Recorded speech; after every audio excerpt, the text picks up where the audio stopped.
আসসালামু আলাইকুম beautiful people, সবাই কেমন আছেন? আশা করি সবাই ভালো আছেন। পবিত্র ঈদ উল ফিতরের শুভেচ্ছা জানিয়ে শুরু করছি আমার আজকের ভিডিওটি। 18 March Symphony Innova 30 officially launch করে। অলমোস্ট এক মাস হবে ফোনটি লঞ্চ করেছে। এক মাসের ভিতরে অলমোস্ট হইচই শুরু হয়ে গেছে ফোনটি ইনোভা 30 নিয়ে। জনে জনে একটা স্লোগান চলছে, সিম্ফনি নাকি জাতীয় ফোন হতে চলেছে। चीटिंग चीटिंग चीटिंग करता है तू। কৌতূহলবশত হয়ে আমি অলরেডি চলে আসলাম সিম্ফনি ইনোভা 30 ফুল একটি রিভিউ নিয়ে।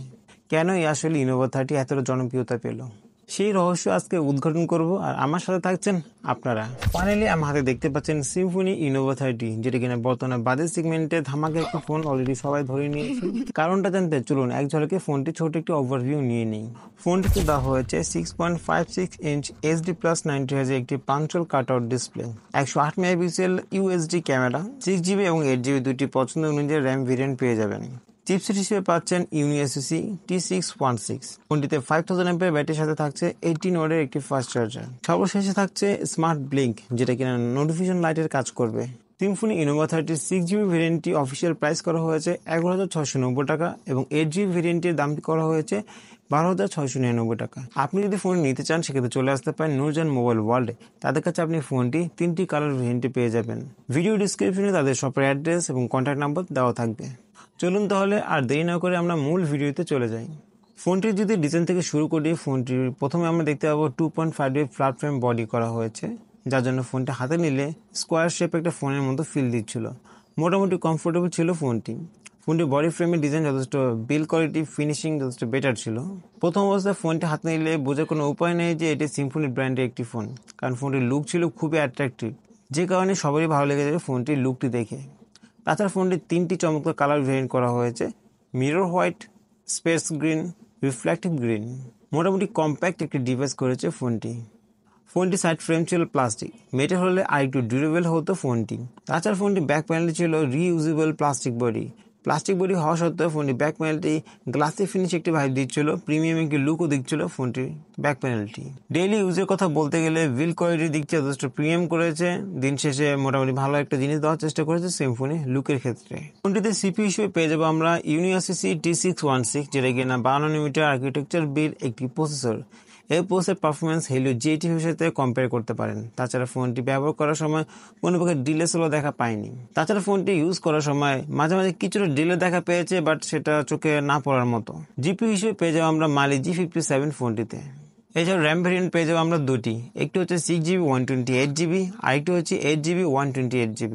অর্থাৎ আপনার প্রয়োজন অনুযায়ী আপনি 6GB এবং 8GB র্যাম ভেরিয়েন্ট আপনার পছন্দ অনুযায়ী পারচেজ করতে পারবেন। তাছাড়া আমি ফোনটি দিয়ে free fire, call of duty mobile, PUBG এবং অ্যাসপাল্ট 9 রান করে দেখেছি। মোটামুটি ভালোই পারফরমেন্স দিয়েছে ফোনটি, কিন্তু কল অফ ডিউটি মোবাইল এবং পাবজি খেলার সময় গ্রাফিক্স সেটিংটা কিছুটা লো করে খেলতে হবে, কিন্তু ফ্রি ফায়ার খেলার সময় মোটামুটি ভালো একটা পারফরমেন্স পেয়ে যাবেন ফোনটি থেকে। তাছাড়া একটা জিনিস আমি খেয়াল করে দেখলাম, ফোনটা কিছুটা হিটিং হচ্ছিল। ফোনটি নর্মালি 30 মিনিট কি 1 ঘন্টা ইউজ করলে ফোনটা কিছু হিটিং পাবেন ফোন থেকে।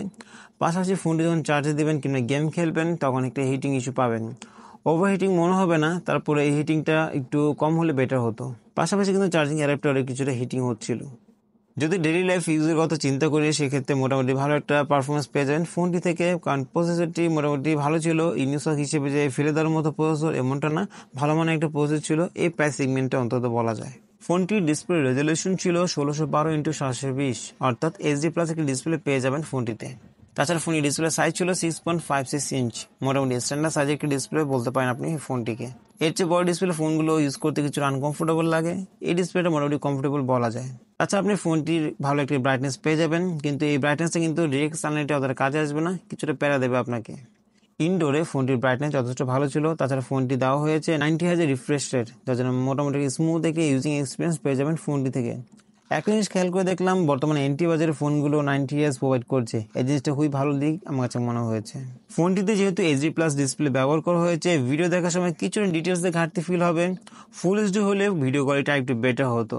তাছাড়া ফোনটি বিভিন্ন অ্যাঙ্গেল থেকে ভিডিও ওয়াচ করার সময় কোনো প্রকার নেগেটিভ ইফেক্ট কিংবা ভিজুয়াল এক্সপিরিয়েন্সে কোনো ঘাটতি পায়নি। মোটামুটি ভালো একটা রেজাল্ট দিয়েছে বিভিন্ন অ্যাঙ্গেল থেকে ভিডিও ওয়াচ করার সময়। তাছাড়া যারা movie lover, long time movie দেখতে পছন্দ করেন, অনেকে আছে গেম লাভার, লং টাইম গেম খেলতে পছন্দ করেন, তারা ফোন থেকে চমৎকার একটা গেমিং এক্সপিরিয়েন্স এবং মুভি এক্সপিরিয়েন্স পেয়ে যাবেন, কারণ ভিজুয়াল এক্সপিরিয়েন্স তেমন কোনো ঘাটতি হবে না। 5 কাটর ডিসপ্লে দেওয়া হচ্ছে ফোনটিতে। এখন যদি আমরা ফোনটির ক্যামেরা পোর্শনে চলে আসি, সেক্ষেত্রে আমরা পাবো 108 মেগাপিক্সেল ট্রিপল ক্যামেরা সেটআপ। এই 108 মেগাপিক্সেল ক্যামেরাটি ছিল 2.0 অ্যাপারচার যুক্ত, আর দুটি ক্যামেরা ছিল 2 মেগাপিক্সেল। তাছাড়া আমি 108 মেগাপিক্সেল ক্যামেরা দিয়ে কিছু ছবি ক্যাপচার করে দেখেছিলাম। 108 মেগাপিক্সেল ক্যামেরার নাম শুনে যতটা অবাক হয়েছে, তাতে বেশি অবাক হয়েছে ছবির কোয়ালিটি দেখে। 2019 সালে ভিভো Y11 নামে একটা মডেল লঞ্চ করেছিল। সেই ফোনটার সাথে আমি ইনোভা 30 ক্যামেরা কম্পেয়ার করে দেখেছি। ছবির কোয়ালিটি, ছবির ডিটেলস এবং ছবির কালার দেখে আপনারা নিজেরাই ডিসাইড করতে পারবেন কোন ক্যামেরাটা বেটার ছিল। ভিভো Y11 ক্যামেরা ছিল 30 মেগাপিক্সেল, আর এখানে ইনোভা 30 ক্যামেরা ছিল 108 মেগাপিক্সেল। সিম্ফনি স্মার্টফোন ব্র্যান্ডকে ক্যামেরা নিয়ে আরেকটু বেশি চর্চা করতে হবে। নামমাত্র ক্যামেরা না দিয়ে ভালো মানের একটা ক্যামেরা দিলে ইউজাররা আরও বেশি সন্তুষ্ট হবে সিম্ফনি ব্র্যান্ডের প্রতি।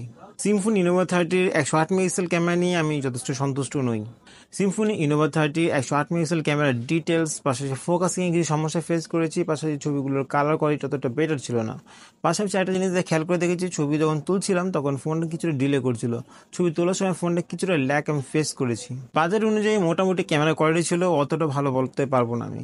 আরেকটা কথা হচ্ছে 12 থেকে 13 হাজার টাকা প্রাইস সেগমেন্টে এর চেয়ে বেটার ক্যামেরা মার্কেট অবশ্যই আছে। সো একটু রিসার্চ করলে আপনি খুঁজে পাবেন সেই ফোনগুলোকে। এরপর যখন ফোনটির ফ্রন্ট ক্যামেরা চলে আসলাম, ফ্রন্ট ক্যামেরা কোয়ালিটি রিয়ার ক্যামেরার তুলনায় কিছুটা বেটার মনে হয়েছে। লাইটের ঘাটতিটা অতটা পাইনি, মোটামুটি ভালো ডিটেল দেওয়ার চেষ্টা করেছে রিয়ার ক্যামেরার তুলনা। আচ্ছা, আমি ফোনটিতে ভিডিও করে দেখেছি, ভিডিও কোয়ালিটি মোটামুটি ছিল, এভারেজ লেভেলের পারফরমেন্স ছিল ভিডিও কোয়ালিটি। অতটা হাই কোয়ালিটির ভিডিও ছিল এমনটা বলবো না, মোটামুটি ছিল, চালিয়ে নেওয়ার মতো বলতে গেলে।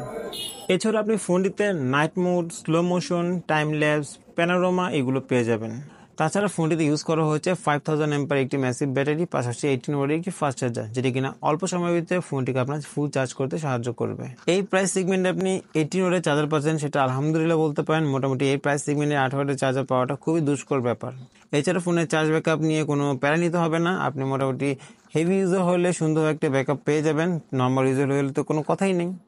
সিম্ফনি ইনোভা 13 রান করছে অ্যান্ড্রয়েড ভার্সন 13। তাছাড়া পরবর্তীতে কোনো অ্যান্ড্রয়েড ভার্সন আপডেট আসবে কি না সেটা বলতে পারবো না।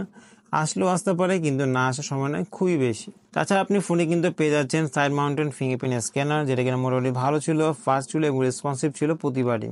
তাছাড়া ফোনটিতে এবার চমৎকার একটি ফিচার্স অ্যাড করা হয়েছে, আর সেটা হচ্ছে স্মার্ট ব্লিঙ্ক নোটিফিকেশন। এই নোটিফিকেশন লাইটটা মূলত আপনার ক্যামেরা কার্টারের চারদিকে রিং লাইটের মতো একটা কাজ করবে, যেটা কিনা ব্লু একটা লাইট। যখন কোনো call notification, miss call notification, SMS notification, low charge notification কিংবা চার্জিং করার সময় একটা নোটিফিকেশন লাইট আপনার ক্যামেরা কার্টারে জ্বলে উঠবে। সো বুঝতে পারেন তখন ফোনটা চার্জ হচ্ছে কিংবা মিস কল আসছে, সেগুলো অ্যালার্ট দিয়ে দিবে আপনার এই পিছনে লাইটটি। এক কথা বলতে গেলে এই স্মার্ট ব্লিঙ্ক থেকে সব রকম নোটিফিকেশন পেয়ে যাবেন। আমার কাছে এই ফিচার্সটি খুব চমৎকার লেগেছে। তো এখন সম্ভব হচ্ছে ফোনটির ভালো দিক এবং খারাপ দিক সম্পর্কে জানা। প্রতিবারের মতনই এবার বলবো, প্রত্যেকটা স্মার্টফোনে কিন্তু ভালো দিকের পাশাপাশি অবশ্যই খারাপ দিক থাকবে, আর সেটা থাকাটাই জরুরি। কারণ ভালো দিক সবসময় থাকবে না, আর খারাপ দিক সবসময় থাকবে না, দুটো মিলিয়ে আসলে একটা স্মার্টফোন তৈরি হয়। ফোনটির সর্বোত্তম ল্যাকিংস মনে হয়েছে আমার কাছে ফোনটির ক্যামেরা। ফোনটির হাইলাইটিং পয়েন্ট ছিল ফোনটির ক্যামেরা, তারপরেও কিন্তু ফোনের ক্যামেরা কিছুটা কমতি পেয়েছি। 108 মেগাপিক্সেল ক্যামেরা দেওয়া সত্ত্বেও ফোনটির ক্যামেরা আউটপুট কিন্তু ওরকমটা ভালো রেজাল্ট করতে পারেনি। এখানে লেন্সের কিছুটা ঘাটতি পেয়েছে। ভালো মানে একটা লেন্স ইউজ করলে সেক্ষেত্রে 108 মেগাপিক্সেল ক্যামেরা আউটপুটটা ওরকমটা পাওয়া যেত। সো লেন্সের ঘাটতি এখানে ছিল ক্যামেরার ক্ষেত্রে। দ্বিতীয় যে ঘাটতি আমার কাছে মনে হয়েছে সেটা হচ্ছে ফোনটির পারফরমেন্স। ফোনটি ইউজ করার সময় কিছুটা ল্যাগ এবং স্লোর দেখা পেয়েছি। এটার কারণ মনে হয়ে যাওয়া ফোনটি অপটিমাইজেশন যথেষ্ট বেটার ছিল না। অপটিমাইজেশন একটু বেটার হলে এই প্রসেসর থেকে ভালো মানে একটা আউটপুট পাওয়া যাবে পারফরমেন্সের ক্ষেত্রে। ফোনটি আরেকটা খারাপ দিক লেগেছে ফোনটি হিটিং ইস্যু। ফোনটার ডিসপ্লেটা পাশাপাশি ব্যাক প্যানেলে কিন্তু অনেকটা হিট হচ্ছিল। চার্জ দেওয়ার সময় ফোনটা হিট হচ্ছিল অনেকটা, পাশাপাশি গেম খেলার সময় এবং ভিডিও কন্টেন্ট কিংবা আপনি ফোনটি ইউজ করার সময় প্যানেলটা অনেকটা গরম পেয়েছি। ডিসপ্লে প্যানেলটা প্রচুর পরিমাণ গরম হয়ে যাচ্ছিল। আমার কাছে এই জিনিসটা একটু খারাপ লেগেছে। হিটিং ইস্যুটা মধ্যে একটু কমতি মনে হয়েছে ফোনটির যদি প্রথম ভালো দিকের কথা বলে সেটা বলো ফোনের ডিজাইনটি।